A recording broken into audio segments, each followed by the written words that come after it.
The Honda Passport is a two-row, five-passenger midsize SUV that fills an important gap in Honda's SUV lineup.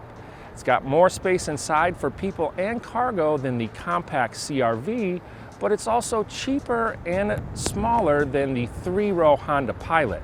Likewise, the Passport's Trail Sport trim level offers a bit more rough terrain capability than the Garden Variety SUV, but it's not so extreme that its on-road driving manners are compromised. The entire Passport lineup is updated for 2024, with the Trail Sport trim level coming in for some model-specific upgrades, and we're driving the Trail Sport for the first time today. So the Passport Trail Sport has a model-specific off-road tuned suspension, and it's been enhanced for 2024 to account for these new all-terrain tires.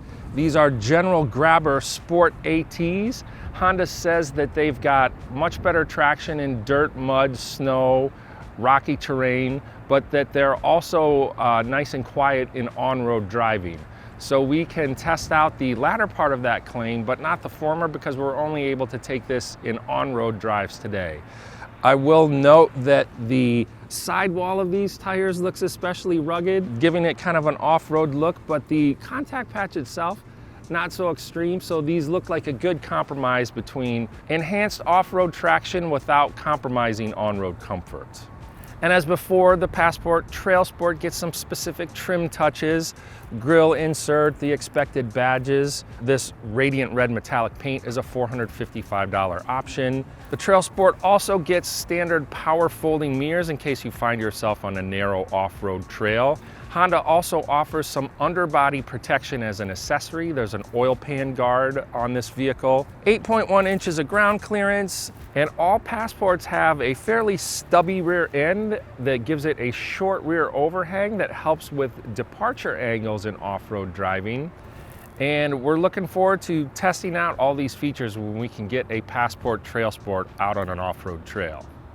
So you can check out our 2024 Passport up close video for more details on the Passport's updates this year, but we can still hit on some of the high points. The biggest improvement is a redesigned center console. In place of the kind of funky roll top lid that the Passport had before, we now have a real flip up lid. The center console bin has been expanded as well. Honda says you can fit a full-size tablet in there. And I much appreciate the padded center console lid as opposed to the flip down from the seat armrests that were there previously. The cup holders have been upsized as well, so they can handle a big Nalgene bottle.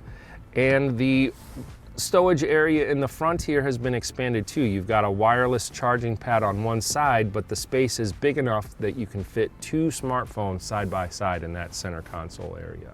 So as before, rear seat passenger space and cargo room is a big asset of the Passport. There's a lot more room back here than you'd get in any compact SUV.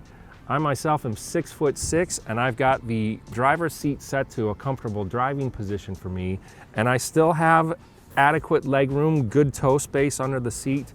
And even with the sunroof housing here, there is decent headroom as well, so any average size adult is going to be fine. The seat backs recline ever so slightly, but you really don't need it because of the expansive headroom.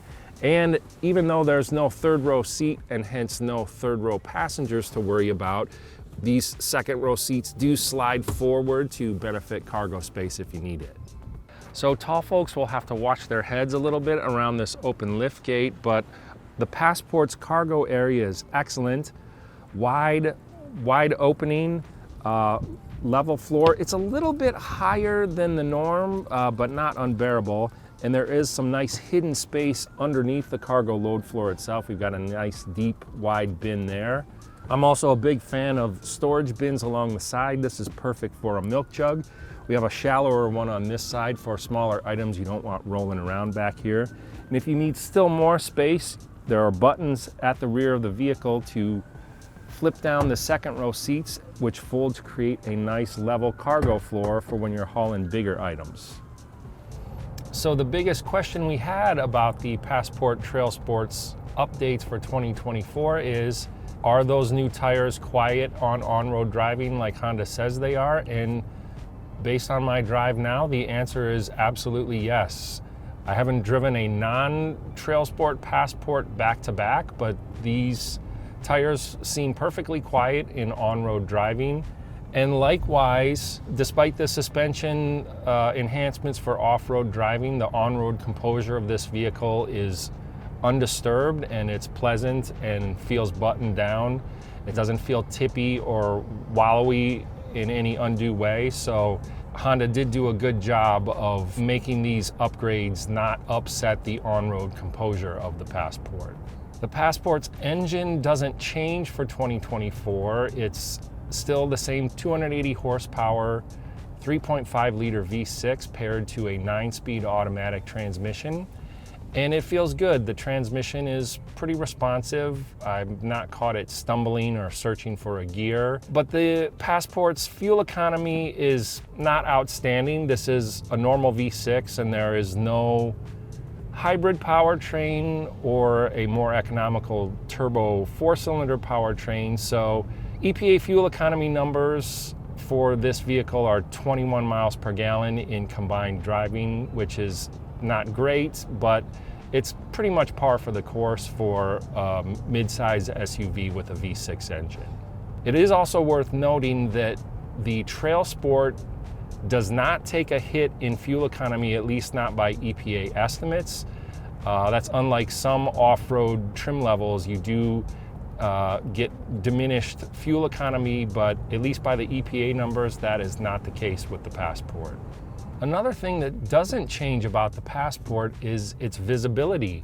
It's quite good. This cabin is fairly tall, the windows are large, the windshield pillars are relatively slim, so I've got a great view all around. The rear window is especially large, so the view out the rear view mirror is good as well.